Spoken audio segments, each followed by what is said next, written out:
Long before Leviathan appeared in biblical texts, another name was whispered in the ancient world: Lotan. More than 3,000 years ago, on the Syrian coast, stood the ancient city of Ugarit. In 1928, archaeologists discovered thousands of clay tablets buried beneath its ruins. Among them were texts describing battles between gods and supernatural forces. One of the most terrifying creatures mentioned in these ancient stories was Lotan. He was described as a twisting, fleeing serpent, a monstrous sea creature associated with chaos and uncontrollable natural power. And he wasn't an ordinary serpent. Lotan was portrayed as a seven-headed, dragon-like sea monster, a creature so powerful that even the gods had to confront him. According to the Ugaritic Baal cycle, the storm god Baal battled the monstrous serpent and ultimately defeated him. But the story didn't disappear. Centuries passed, civilizations changed, languages changed, and eventually another name emerged: Leviathan. In Hebrew biblical tradition, Leviathan appears as an enormous sea creature beyond human control.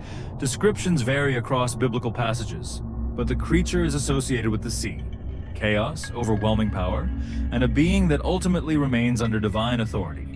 And that's where the mystery begins. Because the similarities between Lotan and Leviathan are difficult to ignore.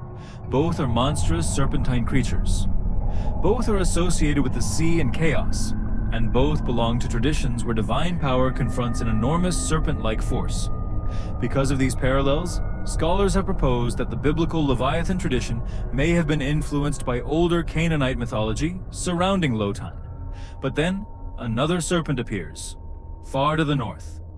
In Norse mythology, there is Jörmungandr, the Midgard serpent, a creature so enormous that it encircles the world itself. According to the mythology, Jörmungandr's ultimate enemy is Thor, the thunder god, and their final confrontation comes during Ragnarok. Thor kills the serpent, but the creature's venom kills Thor shortly afterward. 3 civilizations, 3 enormous serpents, 3 different mythologies: Lotan, Leviathan, Jörmungandr. Were they connected? Maybe, but we don't have evidence proving that they were literally one creature or that one tradition directly created the other. And perhaps that's what makes the mystery so fascinating. Across thousands of years, humans repeatedly imagined something remarkably similar: a gigantic serpent, a creature beneath or surrounding the world, a force associated with the sea, storms, chaos, and destruction. And then came the strangest question of all. What if the serpent doesn't truly die? What if every culture simply recorded a different chapter of the same ancient story? Perhaps Lotan wasn't the beginning. Perhaps Leviathan wasn't the end. And perhaps Jörmungandr isn't the final version. Because somewhere between mythology and history lies a terrifying possibility. Maybe humanity has been telling the same story without realizing it. And if these ancient serpents really represent one primordial creature, then the most important question isn't, when did it appear? It's, who will finally place a foot upon its head?